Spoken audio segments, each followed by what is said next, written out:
ओम ब्रह्मा मुरारी त्रिपुरांतरकारी भानु शशि भूमि सुधो बुधश्च गुरुश्च शुक्र शनि राहु केतव सर्वे ग्रह शांतिकरा भवन्तु।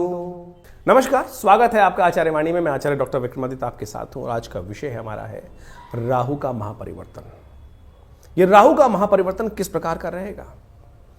देखिए, राहु का महापरिवर्तन इसलिए बोला जा रहा है क्योंकि सब छोटे छोटे परिवर्तन हो, एक दिन में, 2 दिन में, 10 दिन में, 25 दिन में, 1 महीने में, ऐसे परिवर्तन होते हैं आमतौर पे ग्रहों के।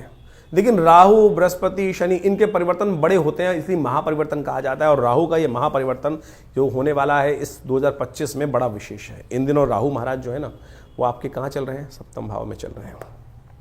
सप्तम भाव में राहु जो चल रहे हैं वो विशेष तौर पर क्या कर सकते हैं? कई प्रकार के तनाव उत्पन्न कर रहे हैं, कई प्रकार के तनाव उत्पन्न कर रहे होंगे, चाहे वो पारिवारिक जीवन में है, चाहे वो व्यवसाय में है, चाहे वो आपके स्वयं के जीवन में है। दृष्टि आपके ऊपर पड़ रही है, वो अननेसेसरी। पिछले 18 महीनों से देखा होगा, शायद अक्टूबर 2023 में राहु यहाँ आए थे और अभी मई तक यहीं रहने वाले हैं आपके सप्तम भाव में ही। और उसके बाद जब परिवर्तन करने का योग बनाएंगे तो ऐसे में राहु का कारण क्या है ये खराब करने का? राहु का कारण है खराब करने का कि राहु जो है वो विशेष तौर पर आपके सप्तम भाव में चल रहे हैं बृहस्पति की राशि में। बृहस्पति और राहु का संबंध कभी अच्छा नहीं होता, दोषयुक्त ये संबंध होता है। कारण है कि वो है देवता प्रवृत्ति बृहस्पति, उनके घर में जाकर बैठ गए राहु महाराज, क्या है? राक्षस प्रवृत्ति के। 2 अलग अलग प्रवृत्ति के ग्रह हैं। वहां ना तो वो काम कर पा रहे हैं ढंग से, और जो उनकी सोच है वो उनकी अलग है। अब क्या होगा कि मंदिर में जाकर कोई देवता जाए तो परमात्मा की उपासना करेगा, कोई बदमाश जाएगा तो उसकी तो चाल वही चल रही है, तो वहां शांति और सुकून मिलेगा ही नहीं। जिस प्रकार का जैसा व्यक्ति का प्रभाव होगा, स्वभाव होगा, उसी वातावरण में जाकर उसको सुकून मिलता है। यहाँ राहु को सुकून नहीं है इस वक्त, पिछले 18 महीने चल रहे हैं। तो आपके लिए अननेसेसरी के तनाव उत्पन्न करने के, पारिवारिक जीवन हो या कैसे भी हो, उन सब में तनाव उत्पन्न करने के योग देते दिखाई दे रहे हैं। साथ साथ राहु का जो है वो विशेष तौर पर बड़ा काम करने की इच्छा तो आपकी बहुत जमा हुई, क्योंकि व्यवसाय वाला भाव है। वो इच्छा कुछ ना कुछ बार बार ला रही होगी कि बड़ा पार्टनरशिप कर लूं, लोगों के साथ मिलकर काम कर लूं। लेकिन राहु जो है वो बुद्धि के अनुसार से कहीं ना कहीं कुतर्क में फंसाते दिखाई दे रहे हैं। अब राहु का ये महापरिवर्तन जो होगा 25 मई 2025 मई में 18 मई 2025 में शाम को करीब 5:08 पर यह परिवर्तन होगा। राहु महाराज चले जाएंगे आपके 6ठे भाव में। और 6ठे भाव में क्या है कि वहां शनि की राशि पड़ी हुई है। जो शनि की राशि है वो विशेष तौर पर क्या है, वहां ज्योतिष को जब पढ़ा जाता है तो कहा जाता है कि शनि और राहु एक ही स्वभाव के हैं। वो भी जिस प्रवृत्ति के हैं वो नेगेटिव भाव उनको भी समझ में आती है, और साथ साथ राहु को भी नेगेटिव भाव समझ में आती है।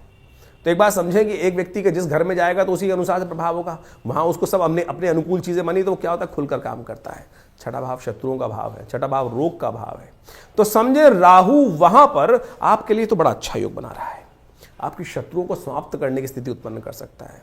और ध्यान रखना, राहु का हठी स्वभाव ऐसा है कि वो चाहे तो असंभव से असंभव कार्य को भी पूर्ण कर दे। अभी हम आपको एक राहु की उत्पत्ति की कथा, पौराणिक कथा समझाने वाले हैं। उस उत्पत्ति की कथा को यदि आप समझेंगे सही रूप से तो आपके राहु का उद्देश्य समझ में आ जाएगा। राहु ने क्या किया था?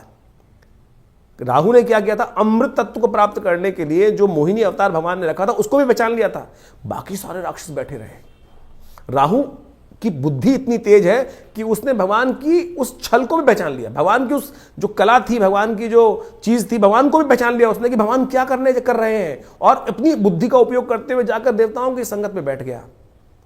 दुस्साहस था, मरा भी उसके कारण से। लेकिन क्या है कि राहु की प्रवृत्ति ऐसी बड़ी विचित्र होती है कि इन चीजों को प्राप्त करने के लिए, यानी आप अपने लक्ष्य को प्राप्त करने के लिए, रोग मुक्ति कोई चल रही है, कष्ट चल रहा है, उसकी मुक्ति का रास्ता राहु दे सकता है आपको। शत्रु पर विजय प्राप्त करने के लिए राहु रास्ता आपके लिए बना सकता है। ध्यान रखना, सट्टेबाजी वाले कामों में भी लाभ देने के योग बना सकता है। लेकिन राहु का जो है ना, भ्रमात्मक ग्रह है, कब किसको भ्रम में उत्पन्न करते। राहु धूम्र है, राहु छाया है, यह भ्रम भी दे सकता है। अब भ्रम से बच गए तो चीजों को ठीक कर पाओगे, लेकिन राहु के अनुसार चल दिए। ऐसा समझेंगे कि कई बार क्या होता है कि हमें कई बार कहा जाता है कि हवाओं के अनुसार से चलो, जैसा स्थिति चल रही है सफलता प्राप्त कर लोगे, इजी कन्वीनियंट चल जाओगे। लेकिन क्या होता है कि अगर अरे भैया जब हवाएं चल रही हैं हमको गड्ढे में गिराने की कोशिश कर रही है तो क्या गड्ढे में गिर जाए, ऐसा नहीं है ना। तो उसके लिए बुद्धि की आवश्यकता है, ज्ञान की आवश्यकता है। राहु के उपायों को समझने का प्रयास करें, राहु की प्रवृत्ति को समझने का प्रयास करें। ये छठे भाव में राहु जो है, जो आएगा जब आपके लिए 18 महीने के लिए, दिसंबर 2026 तक ये रहेगा, ये आपको पराक्रम देगा, बल देगा, और साथ साथ आपको बड़ी से रास्ता निकालने की योग बना सकता है युक्तियुक्त तरीके से। लेकिन स्वास्थ्य का ध्यान रखना पड़ेगा, नेत्र संबंधित रोग, क्योंकि राहु की दृष्टि जो है वो विशेष तौर पर पड़ रही है दोनों नेत्रों पे, सप्तम दृष्टि, और अगर ज्योतिष के दृष्टिकोण से कई सारे स्कूल्स ऑफ थॉट्स हैं, और वहाँ एक थॉट ये भी है कि राहु की जो विशेष तौर पर दृष्टि है पंचम और नवम पे भी होती है, कई स्कूल्स का मानना ये भी है। तो ये यानी राहु की दृष्टि क्या पड़ रही है, आपके 12वें भाव पे पड़ रही है, और साथ साथ उसकी दृष्टि आपके द्वितीय भाव पे पड़ रही है। तो दोनों नेत्र संबंधित रोग देने के योग दे सकता है, तो उससे बचने का आपको प्रयास करना चाहिए। ऐसे में राहु जो है उसका वास्तविक तौर पर कथा समझें। पहले हमने राहु का जो प्रभाव बताया, बहुत सारे लोग भ्रमित हो सकते हैं कि राहु का प्रभाव ऐसा नहीं है वैसा नहीं है। अरे समझो राहु का प्रभाव क्या है, वो पौराणिक कथाओं समझ में आएगा आपको। कालगणना के अनुसार से हमारे पुराणों इत्यादियों में बहुत सारी कथाएं इंगित की गई हैं। राहु, जैसा हमने आपको बताया, एक बड़ा हठी ग्रह है। आपको इसकी पौराणिक कथा तो समझ में आती होगी, बहुत सारे लोगों को शायद ज्ञान नहीं है, उसके संबंध में समझ लीजिए कि राहु का प्रभाव हठी क्यों है। कहा जाता है संसार के अंदर विशेष तौर पर समय समय पर विभिन्न घटनाएं घटी। एक बार संसार में समस्त कहा जाता है कि देवताओं और दैत्यों ने मिलकर सोचा कि अब संसार में बहुत सारी निधि की समाप्ति हो गई है, बहुत सारे चीज़ें कम हो गई हैं, निधि समाप्त हो गई थी संसार से। महालक्ष्मी जो है वो सागर में विराजमान हो गई थी, और पूरे संसार से ऐश्वर्य, समृद्धि इत्यादि धीरे धीरे क्षय हो गई थी। तो कहा जाता है कि आवश्यकता आविष्कार की जननी है। जिस प्रकार से तो देवताओं ने और दैत्यों ने मिलकर कुछ विचार किया, क्यों ना शोध किया जाए, मंथन किया जाए। तो उन्होंने सागर मंथन करने के लिए सुंदर व्यवस्था बनाई। जब सागर मंथन किया, उसमें से विभिन्न विभिन्न रत्न, 14 रत्न जिनके बारे में कहा जाता है, वो उपस्थित हुए। महालक्ष्मी उपस्थित हुई, चंद्रमा उपस्थित हुए, ऐरावत हाथी उपस्थित हुआ, उच्च श्रवा घोड़ा उपस्थित हुआ, काल जो जहर था वो उपस्थित हुआ, और साथ साथ अमृत भी उपस्थित हुआ। अमृत यानी वो तत्व जो इस संसार में अमरता को प्रदान करते हैं। हम सब मानव हैं, और हम सब की इच्छा क्या होती है, किसी प्रकार भी संसार में मृत्यु लोक में आने के बाद जाए ना, अमृत तत्व किसी ना किसी प्रकार से मिल जाए। देवताओं और दैत्यों में भी यही बहस की मुद्दा बना। अमृत तत्व निकला जब मंथन से, रिसर्च करोगे तो कुछ ना कुछ, जब मंथन करोगे तो कुछ ना कुछ अमृत निकल के ही आएगा, कुछ ना कुछ लाभ प्राप्त होगा ही होगा। जैसे दूध को मथा जाए तो उसमें से मक्खन निकलेगा ही।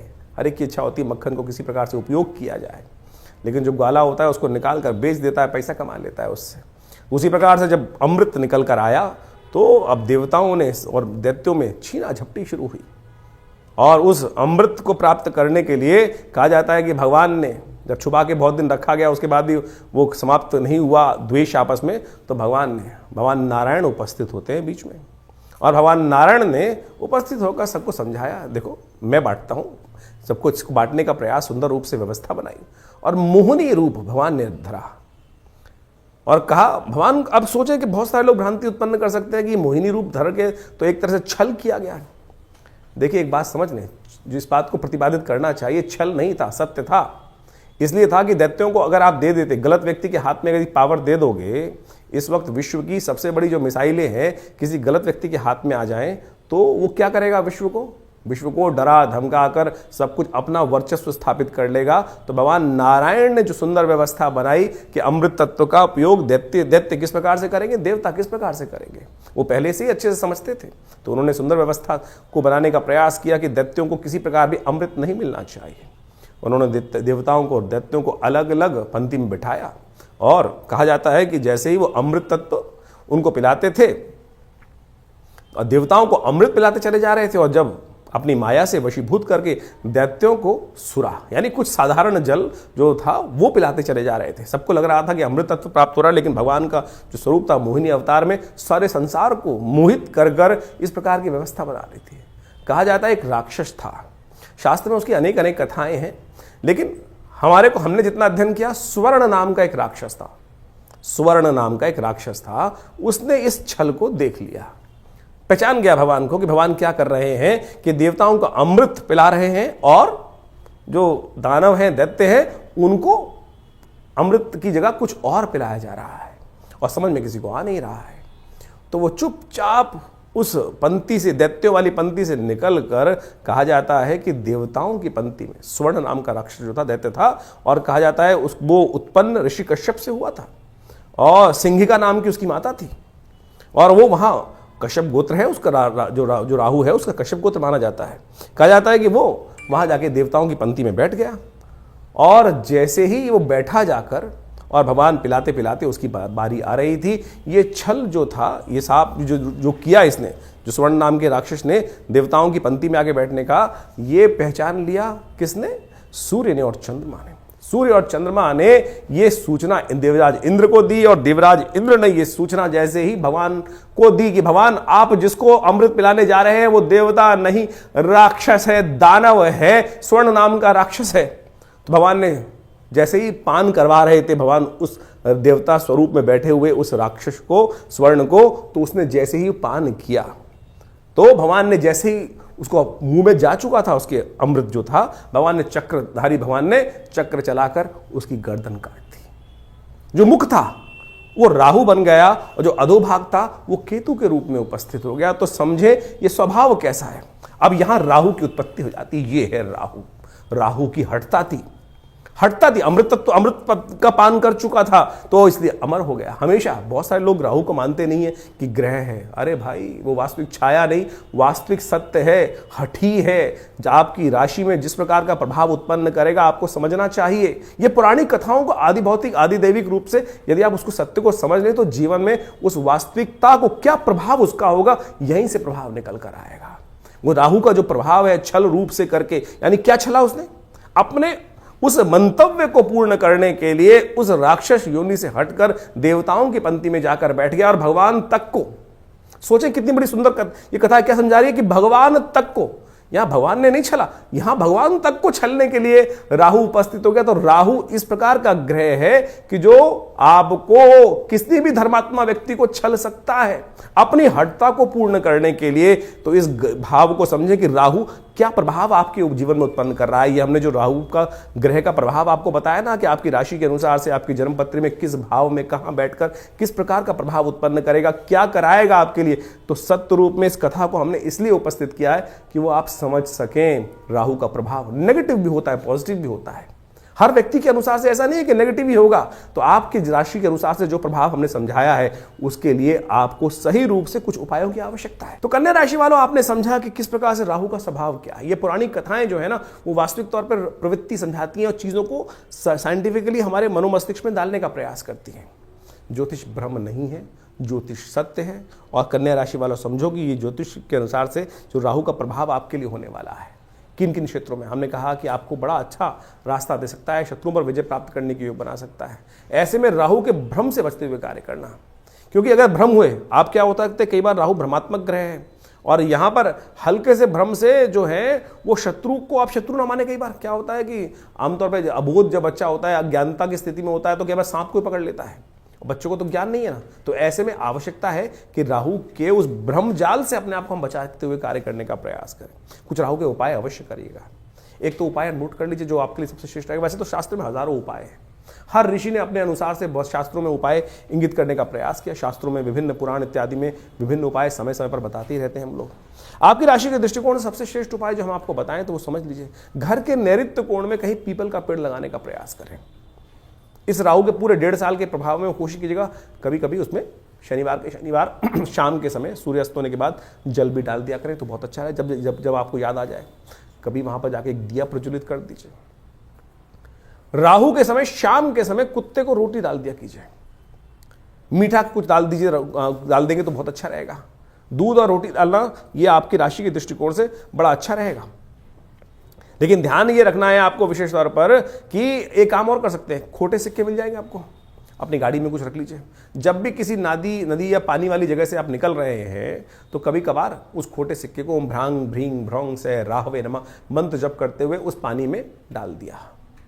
देखिए इससे क्या होगा, राहु का नेगेटिव प्रभाव भ्रम वाली स्थिति को ठीक करने में आपके लिए अद्भुत रूप से सहायता प्रदान होगी। ओम भ्रांग भ्रींग भ्रौंग से राहवे नमः तो ये राहु का मंत्र है ही, इसको जप करके लगा सकते हैं। और उसका कम से कम जो जप संख्या है राहु के मंत्र की वो 18,000 कही जाती है। इसको करना चाहिए। राहु का सिद्ध यंत्र भी स्थापित करना आपके लिए बड़ा अच्छा हो सकता है। भोजपत्र में बना हुआ राहु का सिद्ध यंत्र आप स्थापित करेंगे तो आपके लिए कल्याणकारी। इसके अलावा भी बहुत सारे उपाय हैं, उन सबको आप समझ लें तो बहुत अच्छे रहेंगे आप। राहु ग्रह को ठीक करने के लिए शास्त्र में अनेक अनेक उपाय बताए गए हैं। राहु ब्रह्मकारक ग्रह है। राहु वास्तव में मिथ्यात्मक ग्रह है। राहु बड़ा महत्वाकांक्षी है और इन सब का प्रभाव राहु पर जब पड़ता है तो उसके लिए ठीक करने के लिए देखिए, सकल पदार्थ हैं जगमाही कर्महीन पुरुष पावत नाही, ये तुलसी बाबा ने बहुत सोच समझ के एक बात लाइन लिखी है। और उन सब उपायों को किस प्रकार से ठीक रूप से किया जाए, अब आपकी राशि के अनुसार से आपने राहु का पूरा प्रभाव समझा, कुछ विशेष उपाय भी किए, लेकिन कुछ जनरल उपाय भी हैं शास्त्र के अनुसार से। कुछ जनरल उपाय इतने बढ़िया रूप से हैं कि यदि राहु ग्रह के दुष्प्रभाव को ठीक करने के लिए, अब क्या है कि जैसे दवाइयां होती है, वो एक ही दवाई तो है नहीं कि एक ही दवाई को खाएंगे ठीक कर लेंगे। अब हर भ्रांति के व्यक्ति को ठीक करने के लिए 5 उंगलियां बराबर नहीं है, अरबों लोग हैं और अरबों लोगों के हिसाब से अनेक अनेक उपाय। किसकी भ्रांति, किसी की दीक्षा, किसी का मंत्र में इच्छा ना हो तो राहु का उपाय कैसे करेगा, किसी की किसी और चीज में इच्छा ना हो तो वो कैसे राहु का उपाय ठीक करेगा। तो हम अनेक उपाय आपके समक्ष उपस्थित कर रहे हैं। देखिए, वैसे तो सबसे श्रेष्ठ जो है वो जो उपाय है राहु के, वो तो मंत्र, दान और साथ में औषधि विज्ञान के अनुसार से जो उपाय बनते हैं वही बनाने चाहिए। 3 तरह के उपाय शास्त्र में सुंदर रूप से प्रमाणित जो बताए गए हैं, 3 कैटेगरी के उपाय, वो है सबसे पहला मंत्र, फिर दान और उसके बाद औषधि। प्रकृति से जो औषधि उत्पन्न होती हैं वो सब राहु के नेगेटिव प्रभाव को ठीक करने के लिए बहुत अद्भुत कार्य करती हैं। उन सबको सही समय पर सही रूप से कर लिया जाए तो बहुत अच्छे से लाभ मिलता है। सबसे पहले तो यह समझने का प्रयास करना चाहिए कि राहु हमारी कुंडली में नेगेटिव प्रभाव कर रहा है या हमारी कुंडली में पॉजिटिव प्रभाव कर रहा है। एक बात सीधी तरह से हम आपको सिद्धांतिक तौर पर समझा देते हैं। राहु का संबंध बिल्लियों के साथ होता है।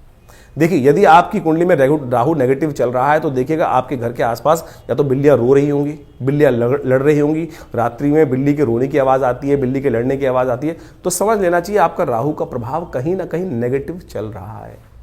कहीं ना कहीं राहु का प्रभाव आपकी कुंडली में नेगेटिव है। और यदि आप अध्यात्म से विमुख हो रहे हैं, राहु का प्रभाव एक सबसे बड़ा है, राहु ग्रहण कारक ग्रह है। राहु सूर्य को भी ग्रसित कर लेता है, जैसे हमने आपको समझाया। नैसर्गिक दृष्टिकोण से सबसे ताकतवर ग्रह माना जाता है राहु ग्रह। कोई उसके आगे चलता नहीं है किसी का बस। यानी सबसे ज्यादा प्रभाव क्या होता है, सूर्य का ग्रह का प्रभाव होता है। सूर्य किसी हर ग्रह को अस्त कर सकते हैं, लेकिन राहु जिसको छायात्मक ग्रह रूप में माना जाता है, कई लोग तो मानते भी नहीं है। बहुत सारे लोग ये भ्रांति उत्पन्न करते हैं राहु ग्रह थोड़ी है, छाया है वो तो। अरे भैया, राहु का प्रभाव नैसर्गिक दृष्टिकोण से यदि आप पढ़ोगे, ज्योतिष की गणनाएं सीखोगे, तो सबसे ज्यादा नैसर्गिक दृष्टिकोण से बलशाली ग्रह जो है वो राहु ही माना जाता है। और कहा जाता है, जिस प्रकार समझें कि राहु सूर्य को भी ग्रसित कर लेता है। अभी हमने आपके समक्ष जो कथा उपस्थित करी, सूर्य राहु जो राहु है वो सूर्य और चंद्र, क्योंकि उनकी आपस में परम शत्रुता है। राहु के 3 शत्रु माने जाते हैं वैसे तो। जी हां, राहु के 3 शत्रु माने जाते हैं, सूर्य, चंद्र और केतु भी, क्योंकि बिल्कुल उल्टा प्रभाव है। राहु के बिल्कुल स्वभाव से उल्टा प्रभाव है केतु की। हम कभी गणना करेंगे, बताएंगे आपको। लेकिन इस वक्त समझे कि जब राहु जो है सूर्य को ग्रसित कर लेता है, ग्रहण लगा देता है। जो सूर्य सबको अस्त करता है उसको अस्त कर देता है, फिर चंद्र ग्रहण लगा देता है, तो सबसे ज्यादा बलशाली ग्रह माना जाता है। तो इसका प्रभाव बिल्कुल अवश्य होता है हर व्यक्ति के ऊपर। तो इसके प्रभाव को ऐसा हल्का नहीं समझना चाहिए। तो इस प्रकार से बहुत सारे उपाय शास्त्र में वर्णित हैं, उनको हम आपके समक्ष रखने का प्रयास करते हैं। उनमें से अनेक उपाय शास्त्र के अनुसार से कर सकते हैं। अब यह बात समझे कि जो किस प्रकार से कब किया जाए उपाय। देखिए, हर ग्रह का समय है, हर ग्रह की एक दिन माना जाता है। जैसे सूर्य का सूर्यवार संडे है, सूर्य रविवार उसको बोला जाता है, चंद्रमा का सोमवार है, मंगल का मंगलवार है। इसी प्रकार से अब राहु और केतु का कोई ग्रह तो है नहीं, कोई समय तो है, कोई दिन तो है नहीं। लेकिन राहु का जो समय है वो है प्रदोष काल, सायंकाल जो प्रदोष काल है। सूर्य अस्त जब हो जाते हैं, अंधेरा नहीं होता है, जो वो करीब करीब 2 घड़ी का आसपास का समय, 45 मिनट के आसपास का समय, वो राहु का वास्तविक समय माना जाता है, जिसको पक्की शाम बोला जाता है। तो ऐसा समय जो है वही प्रदोष काल है।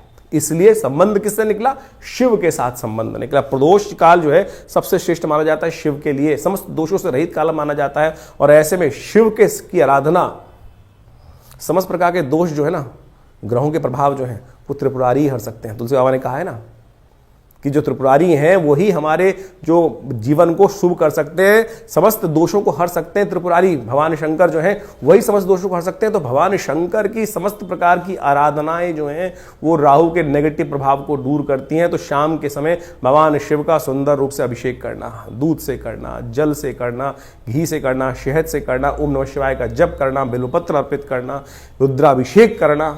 उपयुक्त ब्राह्मणों के द्वारा जब राहु का नेगेटिव प्रभाव चल रहा हो तो क्या कर लें, सबसे पहले रुद्राभिषेक कर लें भगवान का। ये बड़े सुंदर रूप से कार्य कर सकता है। और साथ साथ क्या करें, ओम ओम भ्रांग भ्रींग भ्रौंग, जैसा हमने आपको बताया अभी कुछ देर पहले, ओम भ्रांग भ्रींग भ्रौंग से राहवे नमः, ये राहु का बहुत अच्छा मंत्र है, इसका जप कर लिया कीजिए। एक और राहु का उपाय प्रभाव बताए, राहु का मंत्र जप जो करें रुद्राक्ष की माला से कर सकते हैं, वो कोई दिक्कत नहीं है, लेकिन बड़े शुद्ध रूप से करें। बड़ा सीधा साधा मंत्र है, ओम भ्रांग भ्रींग भ्रौंग से राहवे नमः। एक काम और कर सकते हैं, जो पूजा वाले नारियल होते हैं ना, जब राहु का नेगेटिव प्रभाव किसी प्रकार भी ठीक ना हो रहा हो तो एक काले कपड़े में शनिवार के दिन रात्रि के समय शाम को जब सोए तो अपने सिराने 4 पूजा वाले नारियल काले कपड़े में लपेट के रख लें और सुबह किसी चलते पानी में उसको प्रवाहित कर दिया करें। यह राहु का बहुत अच्छा नेगेटिव प्रभाव को दूर करने के लिए अद्भुत उपाय है। और साथ साथ एक उपाय और हम बताने का प्रयास करें, मां दुर्गा की सुंदर आराधना भी राहु के नेगेटिव प्रभाव को ठीक करती है। एक बात और समझ लें, किसी प्रकार का तामसिक आहार, किसी प्रकार का गलत भावों में जाना, यह राहु के नेगेटिव प्रभाव को और बढ़ा देगा। राहु किसका प्रतीक है, अभी हमने आपको कथा समझाई, राहु जिद का प्रतीक है। अभी आपके मनोभाव में यदि जिद आ रही है तो यानी वो समझ लीजिए राहु नेगेटिव प्रभाव उत्पन्न कर रहा है। इतना हटी कि जाकर भगवान के उस छल को पहचानने के बाद उस भी अपनी हट्टा पे अड़ा रहा। देखिए सामने किससे लड़ने जा रहा था, एक साधारण राक्षस भगवान नारायण से लड़ने के लिए उपस्थित हो गया और उनके विमुख जाकर यानी अपनी हट्टा, अपने मंतव्य को पूर्ण करने के लिए इतना हटी राहु ग्रह है कि जाकर वहां बैठ जाता है। उसको पता था मेरा क्षय होना निश्चित है, लेकिन फिर भी दाव खेल जाता है। तो ऐसा हटी राहु ग्रह है, उसको ठीक करने के लिए गोमेद रत्न बड़ा अच्छा है। 8 रत्ती का गोमेद आप धारण कर सकते हैं, लेकिन शुद्ध रूप से मिल जाए। तो आज की तारीख में तो रत्नों का ऐसा हिसाब किताब हो गया है कि वो लैब में बनाकर लोग बेच देते हैं, फिर वो कल्चर्ड है तो क्या उत्पन्न करेंगे। इसके साथ साथ आप राहु का जो प्रभाव है वो भी उसको ठीक करने के लिए कार्य कर सकते हैं। आप एक काम कर सकते हैं, कोयला लेकर यदि शाम के समय चलते पानी में उसको प्रवाहित कर दीजिए।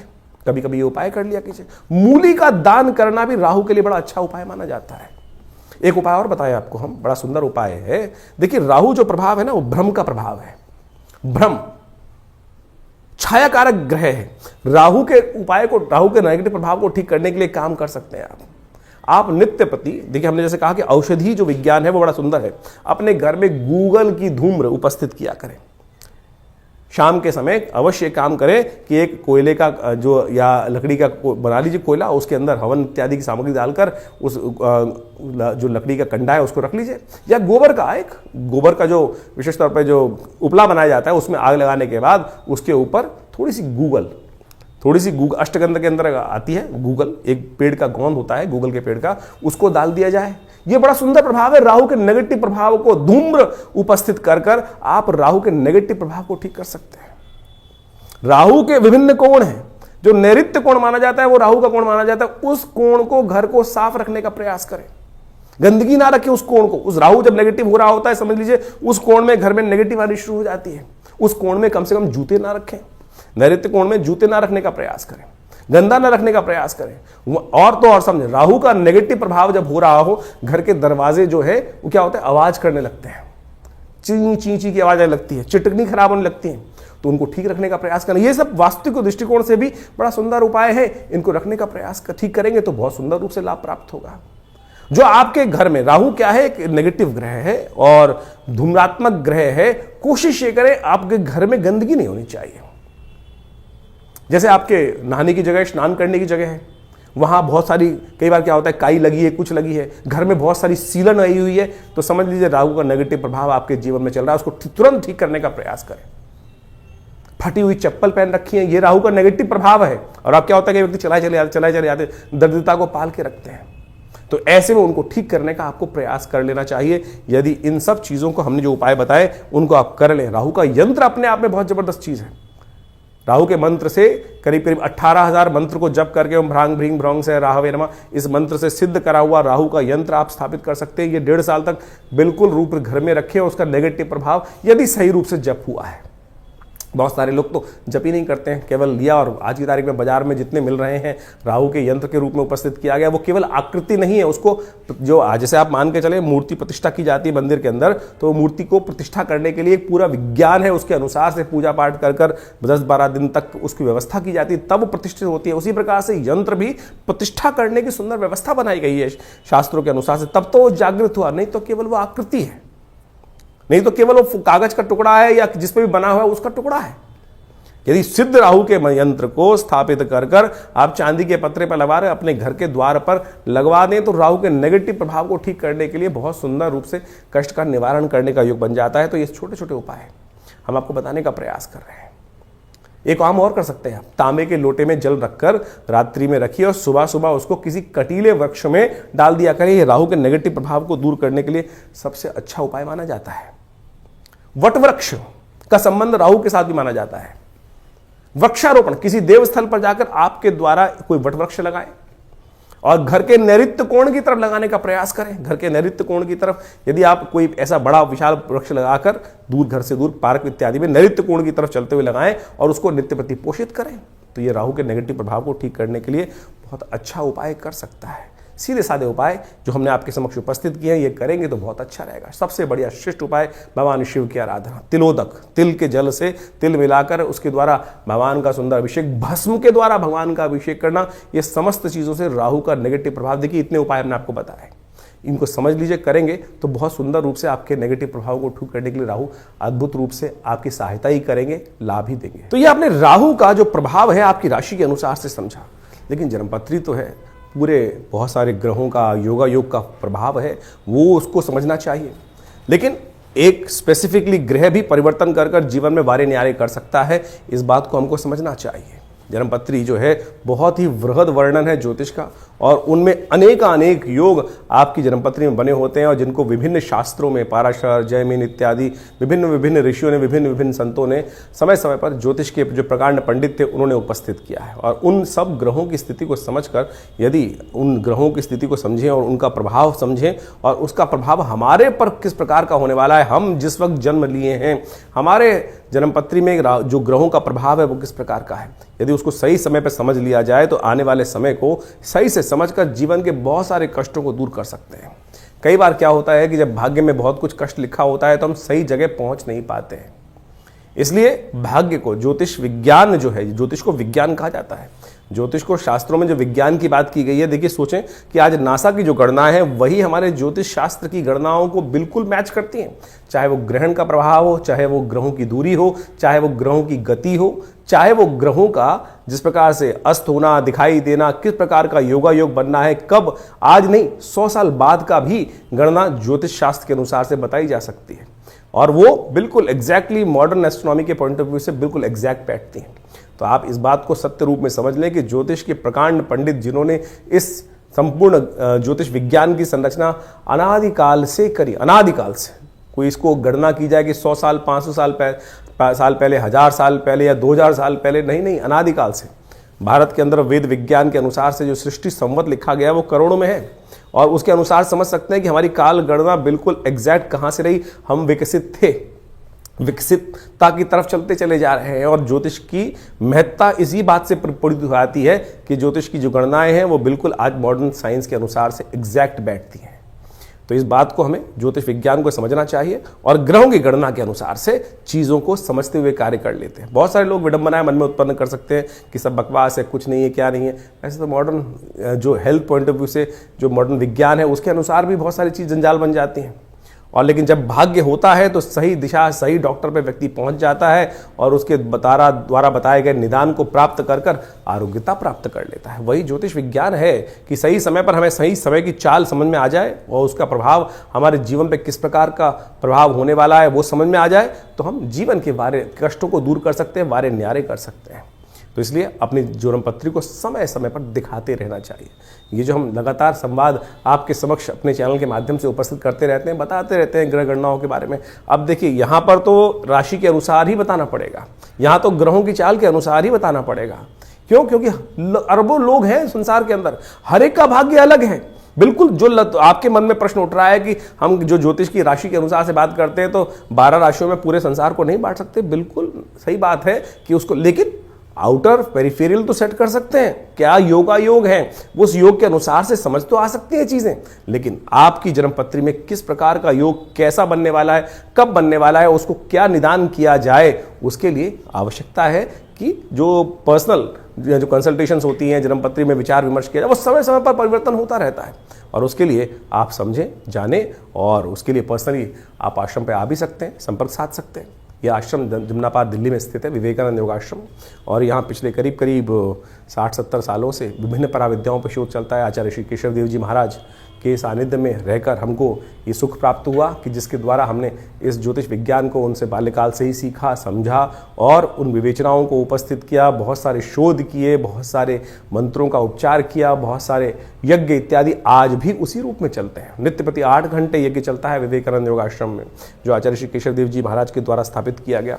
आप भी उस यज्ञ में समय समय पर जो कार्यक्रम होते हैं उसमें आके स्थित हो सकते हैं। विभिन्न ग्रहों के उपचार किए जा सकते हैं, विभिन्न ग्रहों की जो समस्याएं हैं उनके निदान जो है ना वो अनेक रूप से बताए गए हैं। सबसे बढ़िया मंत्र जप, यज्ञ, यंत्र, दान इत्यादि बताए गए हैं। औषधि के अनुसार से बहुत सारे उपाय बताए गए हैं। उन सबको हम समय समय पर आपके समक्ष उपस्थित करते रहते हैं। तो आप इस संस्थान पर आकर माँ भगवती का सुंदर श्री विग्रह जो विराजमान है उनके भी दर्शन कर सकते हैं। और उन्हीं का प्रभाव है कि जो आज इस तपस्थली पर नित्य प्रति 8 घंटे यज्ञ चलता है, भगवान की कृपा से समस्त रूप से बहुत बड़ी गौशाला है और वहाँ पर भी गौ सेवा इत्यादि के कार्य किए जाते हैं। औषधालय है जो योग, प्राकृतिक चिकित्सा, आयुर्वेद, फिजियोथेरेपी, एलोपैथिक को इंटीग्रेट करके हम बहुत सारे रोगों का निदान करते हैं। भारत सरकार के पैनल पर हैं। भारत के जो एक्रेडिटेशन अथॉरिटी है NABH, उससे एक्रेडिटेड हॉस्पिटल है, यानी मॉडर्न फैसिलिटी के साथ साथ इस संस्थान को बनाया गया है। आप इन समस्त चीज़ों का लाभ लेते हुए आप इस संस्थान से जुड़ें। धन्यवाद।